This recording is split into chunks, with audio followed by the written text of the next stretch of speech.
I'm Jadon Aldridge, your master of ceremony. I'm elated that you are all able to share this awards day with us, and our welcome will be provided by our valedictorian, Amani Bedwa. Good morning. So, I'm Amani Bedwa, class of 2022 valedictorian. As a member of this esteemed class of 2022, it is both an honor and privilege to stand before you and welcome you to our senior awards luncheon. When it comes to molding young black men, the B.E.S.T Academy has been up to the challenge for the past 14 years. We, the class of 2022, are ready for the challenges we will overcome and victories that we will win. To our parents, thank you for coming and showing your support for the many great works that you will hear about on today. On behalf of our illustrious administrators, faculty, and staff and members of the class of 2022, you are truly welcome.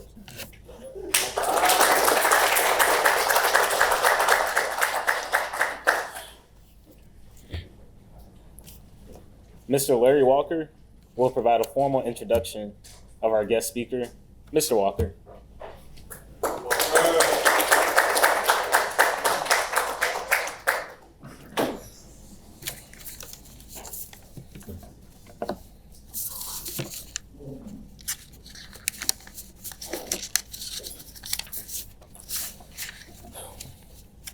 Okay, our guest speaker for today is Mr. Keith Millner.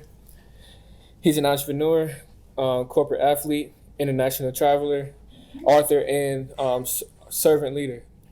Keith is a Renaissance man. After a 3-decade career in corporate America and multiple senior executive roles, he transitioned to business to be a business owner. He is a co-founder and managing partner of Coaching Catalyst, a bouquet executive coaching and business advisory firm, and co-founder of Social Capital, which owns and operates multiple Jersey Mike's franchises in Metro Atlanta. In addition, his community leadership includes serving as chairman of the board 100 Black Men of Atlanta, board of directors, the 100 Black Men of Atlanta, and co-chair of the 100 Black Men of Atlanta's Leadership Institute, and board of directors on board. He is an alumni of Leadership Atlanta class of 2018. A former quarterback and fitness enthusiast, Keith lives the corporate athlete model. In addition to being an avid golfer, he has completed several full and half marathons, climbed Mount Kilimanjaro and the Grand Tetons. Sorry if I mispronounced that. Navigated Class V Rapids and dived the Great Barrier Reef. Keith is the proud father of 2 daughters, Hershey and Cameron, and he is married to Charmaine Ward Millner. Charmaine and Keith are partners in life, community service, and business. They are international travelers, community servants, and lifelong learners. Both Keith and Charmaine are candidates in the High Education Leadership Program at Clark Atlanta University, and professors at Tulane University and Georgia State University respectively.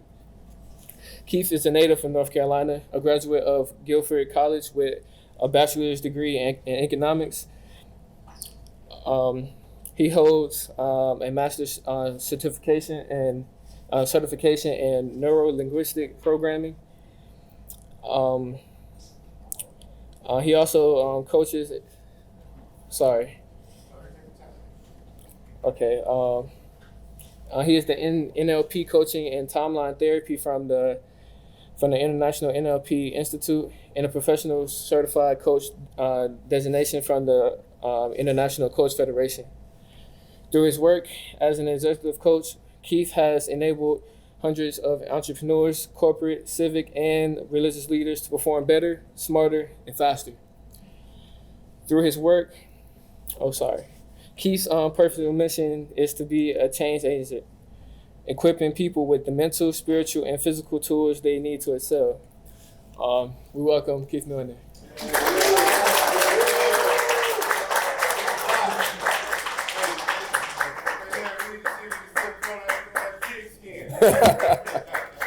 Yeah, I could throw it. It wouldn't go very far, and it wouldn't be very accurate. Well, good afternoon, everybody. It is truly an honor and a privilege to stand before you today, and I'm gonna get my little trusty stopwatch here because I have a tendency to get on a roll. I grew up in rural North Carolina in a one-room Baptist church. And so I spent a lot of time watching individuals, get the spirit, and they start talking, and time had no bearing on what they were trying to get across. So I'm not going to keep you very long. I know I stand between you and lunch as well as the program. But seriously, guys, class of 2022, congratulations. Whoa! Whoa! The class of perseverance, right? I love that. I love that. And I also love the fact that you guys are winners. And what I want to talk to you guys today about are the characteristics of winning. Because at the end of the day, no matter how you define it, it's all about winning, right? Right? It's all about winning. Everybody wants to be a winner. Everybody wants to be around winners, right? Life gives you a lot of opportunities and a lot of chances to do a lot of different things if you so choose. You heard a little bit about my bio. I've been blessed beyond measure. I've traveled around the world. I've climbed Mount Kilimanjaro. I've dived the Great Barrier Reef off the northern coast of Australia. I've rode horses. I've done a lot of different things. But I grew up literally in a 3-room house in rural North Carolina. I remember, seriously now, I'm gonna say this and y'all gonna look at me like I'm not telling the truth. I remember when we got indoor plumbing. Yeah, I do. And I'm not that old. That was just the environment that we lived in. And so the reason I start with that story or that fact is to anchor you in the mindset of it's not how far where you are today, it's how far you've come. It's not where you are today, it's how far you've come. Each and every one of you have your own story. Each and every one of you have your own journey. Each and every one of you have your own trials, tribulations, and situations that you've had to persevere, overcome, adapt, improvise. And nobody knows that story but you. But you are a winner because you're sitting here today. You have made a significant accomplishment by graduating one of the best high schools, not only in Georgia, but in the United States, the B.E.S.T Academy. And I absolutely love the B.E.S.T Academy creed. And I'm not going to read it to you because you guys should know it by heart, but I am going to take a little privilege here and call out one particular sentence. I rise like an eagle and I soar. I rise like an eagle and I soar, right? And you say, well, Keith, why does that particular sentence resonate with you? It resonates with me for a couple of reasons. Number one, eagles are majestic animals. They're at the top of the food chain. They are the symbol of power and integrity for the United States of America. But they also represent excellence, right? You never see eagles flying with turkeys. Think about that. You never see eagles flying with turkeys. And why is that? Because turkeys can't get where eagles are. Turkeys can't do what eagles do. You guys are eagles, you're not turkeys. All right? Remember that. And if you start to see turkeys coming into your view or your vision, you need to flap those wings a little harder and raise your altitude a little bit because you don't want to be hanging out with turkeys. All right? All right. You don't want to be hanging out with turkeys. Okay, now winners. What are some of the characteristics of winners? We're going to start with the ABCs. And I'm not going to take you out to all 26 or 27 letters because we ain't got that time, but I could. So we're going to start with A. What does A stand for? A stands for attitude. In my humble opinion, and all the studies that I've done of winners and leaders across sports, across academia, across business, across religion, across politics, one of the consistent things that they all share is a can-do, positive, optimistic attitude. I would submit to you, young men, that there's only one thing and one thing only in life that you can control, and that's your attitude. You can't control what happens to you. You can't control the circumstances of your birth. You can't control your family. But you can control how you choose to react to those circumstances. And simply, there are basically two types of people in the world. There are people who believe that they are blessed and empowered with the powers of God, and they have superpowers and they have unlimited potential. And then there are other people who believe that, oh, woe is me. I can't do this. I can't go there. You are not in that group. It's about your attitude. Okay? The second one is B. B stands for your beliefs. What is it that you fundamentally believe? What are your values? I am an executive coach, and one of the things that I do in my profession as an executive coach is that I work with senior executives from corporations. I work with successful entrepreneurs. I work with religious leaders.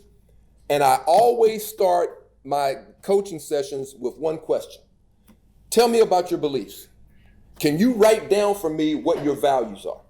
Because if you don't know what your values are, if you don't know what your belief system is, then you're basically a rudderless ship. You're basically going through life without a compass, without a guide, right? So I would submit to you that think about your beliefs and write them down and keep them close to you. Look at them every day and judge your actions by your belief system. So if you find yourself doing or thinking about something that doesn't feel good in your gut, it's probably because it's not consistent with your beliefs, all right? The third C, choices and consequences. Every single day when you wake up, if we are so blessed, and let's not take that for granted, because there were some people today that didn't wake up, all right? But every single day when you wake up, it starts with your having a choice. And you might say, well, Keith, what are you talking about? Well, I'm going to break it down for you. Are you going to choose to get out of bed or not?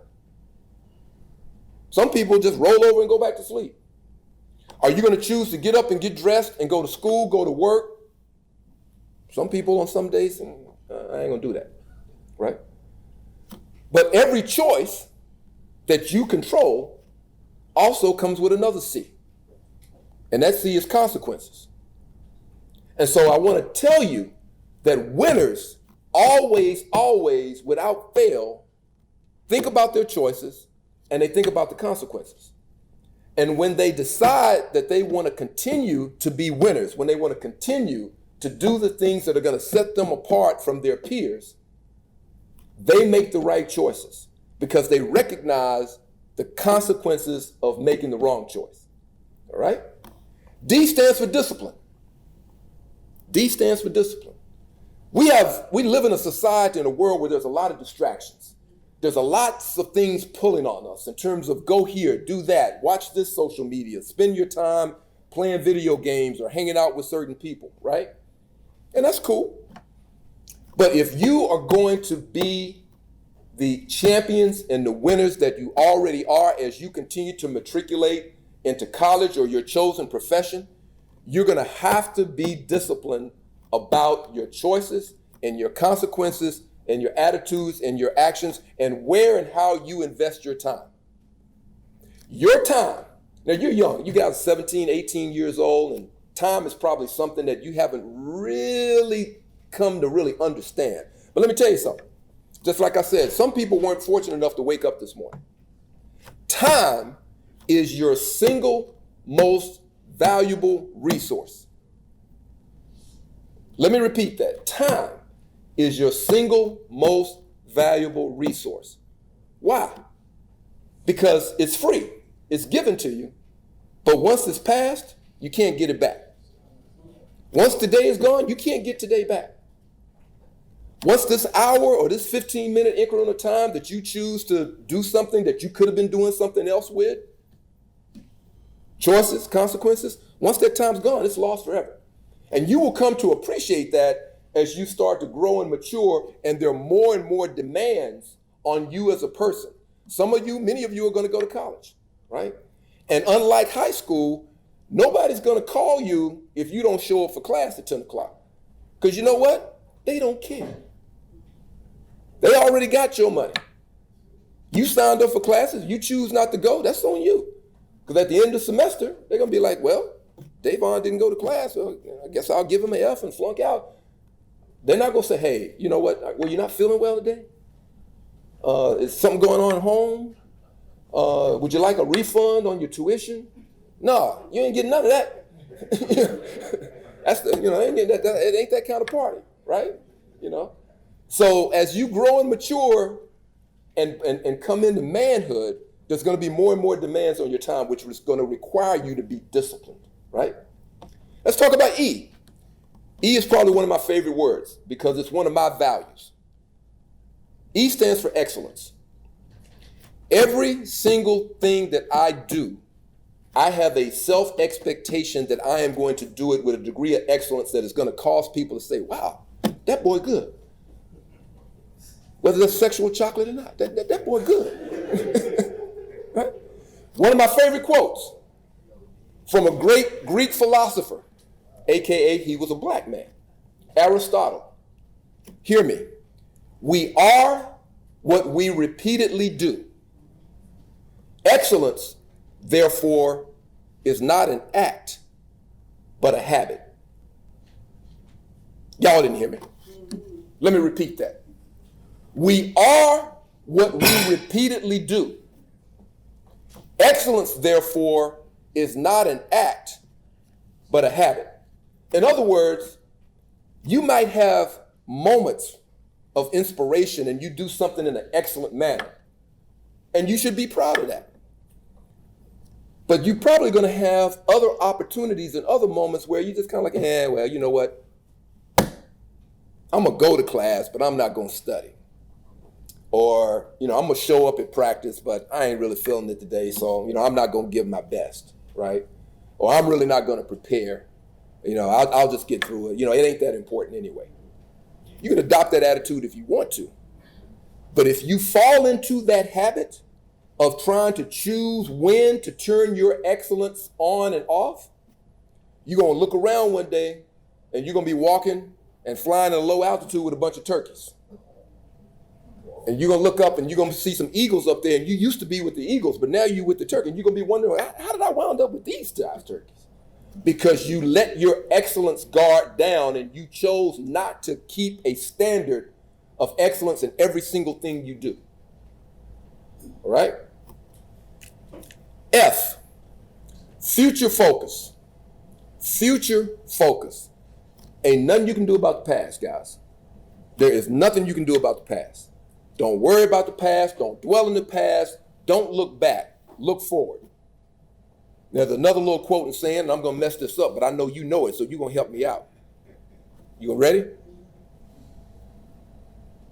Tomorrow is the future, and yesterday is the past, but today is a gift, and that's why they call it the present. Now, I know I didn't get that right, but y'all, I paraphrased, right? Okay. Future focus. Don't look back, guys. What's in the past is in the past. If you are hanging around people, if there are people in your sphere, in your family, and they always bringing up stuff that you did, when you were 16 or 15 or something that your family members did or a friend or whatever, you know what? Let that go in one ear and come out the other. Because you're about today and you're about tomorrow. You're preparing and you're focused on the opportunities that are in front of you. Ain't nothing you can do about what's happened, right? So think about this. You guys came over here today in a car or a bus or some type of four-wheel transportation, right? Okay. There's a teeny tiny little mirror, I don't know, maybe 8 inches long, maybe 3 inches wide, that's sitting right there that allows you to look back. But then you got this huge piece of glass that's about 6 feet wide and about 4 feet, wide. 6 feet long, 4 feet wide. That's called the windshield. Why do you think the windshield is a factor of 15 times bigger than the rearview mirror? You ever thought about that, huh? See, this type of stuff I think about, man. Because it's so unimportant. Now, you need to have some sense of what happened in the past, because if you don't know your history, you are likely to repeat it. But you got a teeny tiny little piece of mirror that allows you to look back, but your focus should be on the front. And that's why you have a huge windshield and a small rearview mirror. Okay? H. H is for hunger and humility. Hunger and humility. Every day when I get up, every day when winners get up, they are hungry to excel. They are hungry to achieve. They are not satisfied. They are not content with the status quo. Something is driving their desire. I call it hunger. It might be hunger for a promotion. It might be hunger for a degree. My wife and I think it was mentioned in the introduction, I'm 62 years young. I have a master's degree and a bunch of certifications that I'm not going to bore you guys with, but that wasn't enough. I am so proud that I was accepted a couple of weeks ago to the PhD program at Clark Atlanta University. You said, well, Keith, that don't make no damn sense. You 62 years old, you doing this, you doing that, you got franchises, you got businesses and whatever. Why are you going back to school? Because you can never, ever, ever stop learning. You can never, ever, ever stop learning. You always have to sharpen that saw.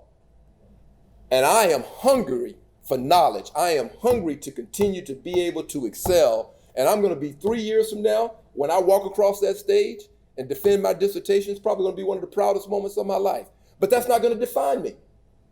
That's just one of a number of goals that I have. Because I'm up here every day looking at them eagles that are flying up there. And there's some eagles that are flying a little higher than me. And there's some eagles that are flying a little faster than me. And there's a whole lot of eagles that are a lot younger than me. But you know what? That's no excuse. Because I will catch them. Because I'm hungry. All right? And the last I is intentionality. That's not an SAT word. Intentional. What do you mean by intentionality, Keith? You got to be intentional about everything. You got to have a plan. If you don't plan to succeed, you will plan to fail. Write it down. Even if it's just a simple 1, 2, 3, like I'm going to go to college and I'm going to graduate. That's a plan. Those are goals. Now you need to fill that in a little bit. You know, you might say, well, my first semester, I'm going to get a 2.5. And then when I figure this thing out, I'm going to get a 3.0. And, you know, by the time I'm a senior, I'm going to graduate, you know, summa cum laude or valedictorian or whatever, right? But have goals. Be intentional about everything you do. Because if you get up in the morning, go back to my third thing, my C. If you get up in the morning and you don't have a plan and you choose to roll over and pull the covers up, well, a couple of things happen. Remember I talked about those consequences. First of all, you've lost time. Can't get it back. Second of all, there were probably some people expecting you or relying on you to be somewhere or do something that day. So now you've let those people down. Your excellence has already gone down to something a little less than. Might be mediocre, might be less than that. Your discipline, what happened to your discipline, right? Have a plan. Be intentional about it. Be mindful about it. Because at any given moment, this could all be taken away from us. We as young black men, and I put myself in that category, so I say you as young black men, you guys are an endangered species. Believe it or not, the environment in which you live today is not designed to perpetuate or sustain your existence. If you are a young black man in America today, the likelihood that you will succumb to gun violence and possibly lose your life by the age of 25 is higher today than it's ever been at any time in the history of this country. So you cannot take each and every day for granted. And you cannot be cavalier, i.e. just kind of ho-hum about where you go, who you go there with, and what you're doing. Because if you could wind up in the wrong place at the wrong time and some wrong sugar honey iced tea can happen to you. And we don't want that. We don't need that. You don't need that. Winners don't need that. Winners are where they're supposed to be all the time. And when they're not, they're practicing. They're getting ready to excel. They're getting ready to try to catch up with those eagles that are soaring above them because they're hungry for success. They are hungry to win. Now notice I didn't say anything about how much money you make. I didn't say anything about what kind of car you want to drive. I didn't say anything about what kind of fits you want to wear. Because guess what, guys? That's not symbols of winning. That's not what's important. You get to define what constitutes winning. All that material stuff, that's just manifestations of your discipline your intentionality, your choices and consequences, your attitudes, and your beliefs. Because you could decide, you know what? I want to be a servant leader, and I want to go solve poverty in an African country, or hell, Southwest Atlanta for that matter. Okay? And your winning is not going to be measured by how much money you make, but the impact that you have on changing people's lives. If you so choose to do that. But guess what? That's up to you. You have that choice. You have the opportunity. There is no one telling you what you cannot do. The limitations that you face are self-imposed. They are self-imposed. So in closing, because I'm hungry, so we need to eat, and I need to sit down. I got on a roll. She didn't help me out here. She should have been giving me the high sign. Said, Keith, come on, we'll wrap it up. All right. So, B.E.S.T Academy, the class of 2022, the class of perseverance, the class of winners. My challenge to you, ladies and gentlemen, young black men, young black scholars, descendants of kings and queens, go be excellent. Go be excellent. Go find a flock of eagles. Find the head eagle and make it your goal to get in front of him or her and have them follow you to your chosen destination of what you define as winning in your life is. Thank you very much. It's been a pleasure being in front of you.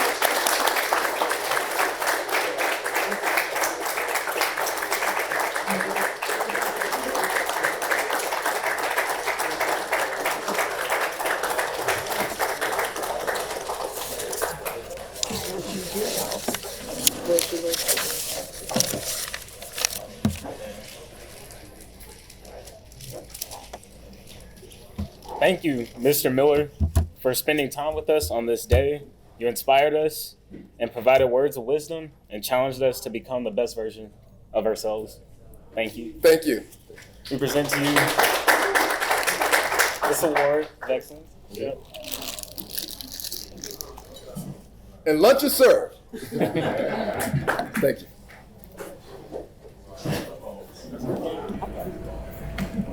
Good afternoon, everyone. So I work with communities and schools of Atlanta, and I am presenting the boys with certificates and cords for participation. Good afternoon, everyone. Before I give awards to specific students, I just wanted to say what an honor. It's one of the greatest honors of my life to be your teacher, and I am so proud of all of you. All right, guys, at this time I'm going to present those medals of excellence to those students from this great ELA class for academic excellence. The next set of awards come from myself for these students who actually started this program 3 years ago, and this is the first class to complete the pathway in audio, video technology, and film. Good afternoon, folks. My name is Henry Respris, and I am HBR Foundation. And I'm from the same area you guys are going to school in. That's where I grew up at. I own homes over there now. And I've been trying for since B.E.S.T inception, I've always given money out to the top student of B.E.S.T Academy. To our seniors, hey guys, I really appreciate you allowing me to be your assistant principal. Sure, there's been some bumps in the roads, but I've learned just as much from you. And I really hope that you've learned a couple things from me as far as being patient, persistent, and doing the right thing. My dad, who's no longer here, used to tell me all the time when I was a senior, when you do right, right will follow you. Understand what I just said, and I'm gonna leave it at that. When you do right, right will follow you. So guys, I appreciate you.